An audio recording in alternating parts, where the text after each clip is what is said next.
Hello दोस्तों, स्वागत है आपका एक बार फिर से एफोर फाइनेंस में। दोस्तों, आज पीएसयू सेक्टर की दो कंपनी, जैसे कि आपने थंबनेल में देख लिया। पहली है आपकी डिफेंस सेक्टर की कंपनी कोचिन शिपयार्ड लिमिटेड, और दूसरा है आपका आरवीएनएल रेल विकास निगम लिमिटेड, रेलवे सेक्टर की कंपनी। अब हम सभी जानते हैं कि डिफेंस सेक्टर की कंपनी हो या रेलवे सेक्टर की कंपनी हो, ये दोनों पीएसयू सेक्टर की कंपनियां अपने इन्वेस्टरों को मल्टीबैगर रिटर्न दिया पास्ट में। अगर आपको पता नहीं है तो आप जाकर के चेक कर सकते हो, जितने भी रेलवे स्टॉक्स हैं सभी ने सभी जो है वो मल्टीबैगर रिटर्न दिया, सिर्फ एक आईआरसीटीसी को अगर छोड़ दे तो। वहीं अगर हम डिफेंस सेक्टर की बात करते हैं तो जो डोमेस्टिक डिफेंस सेक्टर को बढ़ावा देने के लिए सरकार जो 75% का कैप लगाई थी कि जितना भी डिफेंस बजट होगा उसमें 75% जो है वो डोमेस्टिक डिफेंस कंपनियों को दिया जाएगा, जिससे डिफेंस सेक्टर की कंपनियों ने भी अच्छा खासा जो है वो रिटर्न दिया है, मल्टीबैगर रिटर्न दिया। ठीक है, तो एक बार फिर आ गया है इनका Q1 2025 का रिजल्ट, कोचिन शिपयार्ड लिमिटेड और आरबीएनएल का। तो चलिए हम देखते हैं कि इनका परफॉर्मेंस कैसा रहा, इनका रिजल्ट कैसा रहा, और इसके अनुसार इनका जो स्टॉक प्राइस है वो कैसा मूवमेंट किया है। ठीक है, और इसको लेकर के मार्केट एक्सपर्ट क्या कह रहे हैं। तो चलिए वीडियो शुरू करते हैं। सबसे पहले हम बात करते हैं आज के दिन मार्केट कैसा रहा। तो मार्केट देखिए, निफ्टी 50 की बात करते हैं तो 0.74% से गिर गया, यानी कि मार्केट कल जो था वो ऊपर गया था। 2 दिन पहले मार्केट गिरा, उसके बाद मार्केट ऊपर गया, लेकिन फिर मार्केट जो है वो आज गिर गया। ठीक है, और वहीं अगर बात करते हैं तो 24,170 रुपये जाकर के बंद हुआ निफ्टी 50। सेंसेक्स की अगर बात करते हैं तो देखिए 0.73% गिर गया है, और ये 78,886.22 पॉइंट जाकर के बंद हुआ है। ठीक है, यानी कि दोनों का दोनों मार्केट जो है वो आज गिरे हैं। ठीक है, यानी कि मार्केट जो है वो 2 दिन से गिर रहा था, फिर कल मार्केट जो है वो ऊपर चढ़ा था, लेकिन आज फिर से मार्केट जो है वो गिर गया। ठीक है, अब चलिए हम देखते हैं एक करके सबको। तो सबसे पहले अगर हम बात करते हैं कोचिन शिपयार्ड की Q1 रिजल्ट की, तो देखिए नेट प्रॉफिट की अगर बात करते हैं तो 77% से बढ़ा और 174 करोड़ पे पहुंच गया। ठीक है, वहीं अगर बात करते हैं फर्म की नेट प्रॉफिट की तो 33% से इसका जो है वो डिक्लाइन हो गया। यानी कि अगर नेट प्रॉफिट की बात करते हैं क्वार्टरली बेसिस पे तो 33% से डिक्लाइन किया है, लेकिन ईयरली बेसिस की बात करते हैं तो 77% से बढ़ गया। अब इसका अगर बात करते हैं तो 258.8 करोड़ मार्च में था, और अभी जो है वो 174, यानी कि देख सकते हो लगभग जो है वो 33% से डिक्लाइन किया है। ठीक है, और वहीं अगर हम 2024 की बात करते हैं Q1 की तो 77% से वहाँ पे बढ़ा है। ठीक, अब चलिए हम देख लेते हैं इसका जो रिजल्ट कैसा रहा, इसके बारे में पूरा देख लेते हैं। तो यहाँ पे देखिए हमारे पास इसका रिजल्ट आ गया।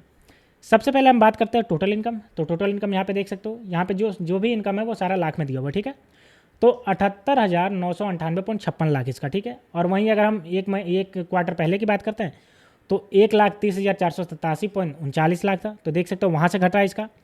वहीं अगर हम बात करते हैं अब इसके एक्सपेंसेस की, तो इसके एक्सपेंसेस देख लेते हैं। थोड़ा सा इसको ऊपर कर देते हैं, हमारे पास यहाँ पे एक्सपेंसेस दिख जाएगा। ठीक है, यहाँ देखिए टोटल एक्सपेंसेस की अगर बात करते हैं तो देखिए 54,784.2 लाख, और वहीं अगर हम एक क्वार्टर पहले की बात करते हैं तो 95,939.52, यानी कि इसका क्वार्टर ये एक्सपेंसेस भी बढ़ा है।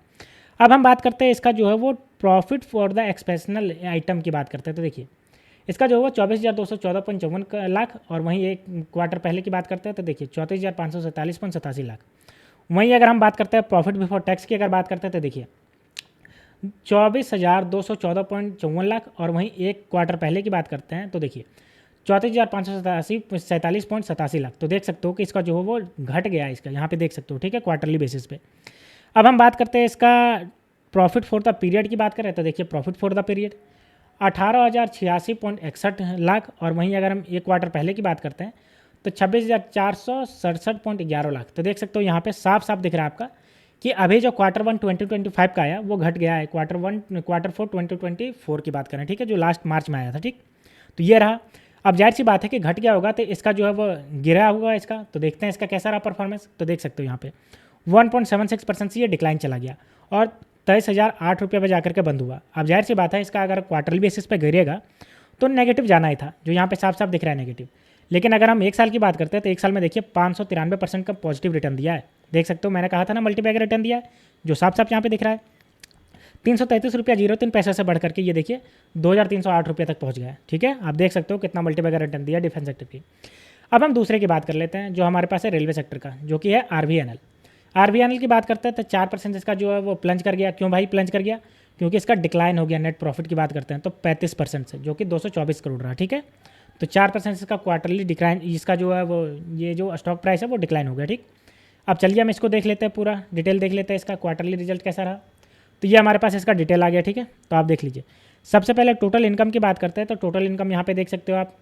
टोटल इनकम अभी देखिए जितना भी है ये सारा करोड़ में है। ठीक है, तो ये ध्यान रखिएगा ये करोड़ में है। 4,326.33 करोड़ अभी रहा। और वहीं अगर हम बात करते हैं इसका Q4 2024 की, तो आप देख सकते हो 6,979.98, तो वहाँ से देखिए कितना ज़्यादा ये गिर गया, ठीक है, क्वार्टरली बेसिस पे, जिसकी वजह से ये डिक्लाइन हुआ है। वहीं अगर हम टोटल एक्सपेंसेस की बात करते हैं तो टोटल एक्सपेंसेस देखिए 4,032.40 करोड़, और वहीं देखिए एक क्वार्टर पीछे 6,400.71 करोड़, ठीक है। अब हम बात करते हैं इसका profit loss for the period. तो profit loss for the period की बात करते हैं तो देखिए 293.93 करोड़ हो गया, और वहीं एक क्वार्टर पहले की 579.27 था। तो देखिए 579.27 करोड़ था, वहाँ से घट करके 293.93 करोड़ हो गया। तो जाहिर सी बात है, साफ साफ यहाँ पे दिख रहा है कि इसका प्रॉफिट जो है वो घटा है, जिसकी वजह से ये आपका जो है वो डिक्लाइन हुआ है, ठीक है। वहीं अगर हम बात करते हैं इसका नेट प्रॉफिट, तो नेट प्रॉफिट यहाँ पे देखिए 217.80 करोड़, और अगर हम एक क्वार्टर पहले की बात करते हैं तो 433.32 करोड़।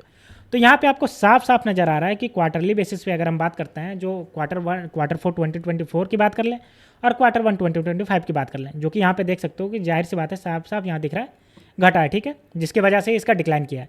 अब चलिए हम देखते हैं कि इसका प्राइस कैसा मूवमेंट किया है। तो ये देख सकते हो इसका प्राइस लगभग जो है वो इसका लोअर सर्किट टच करते हुए बच गया, थोड़ा 4.65% से गिर गया, क्योंकि भाई जाहिर सी बात है कि इतना ज़्यादा अगर 33% से ज़्यादा अगर डिक्लाइन करेगा इसका प्रॉफिट, तो जाहिर सी बात है गिरना था, जो कि 539.50 पर जाकर के बंद हुआ।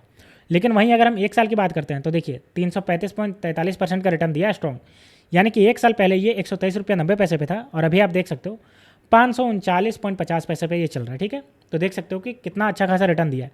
लेकिन जैसे ही इसका क्वार्टर 1 2025 का रिजल्ट आया, इसका जो है वो डिक्लाइन कर गया, लगभग 4.5% से ज़्यादा डिक्लाइन कर गया, ठीक है। तो दोस्तों अभी अभी हमने देखा क्वार्टर 1 2025 का रिजल्ट दोनों का।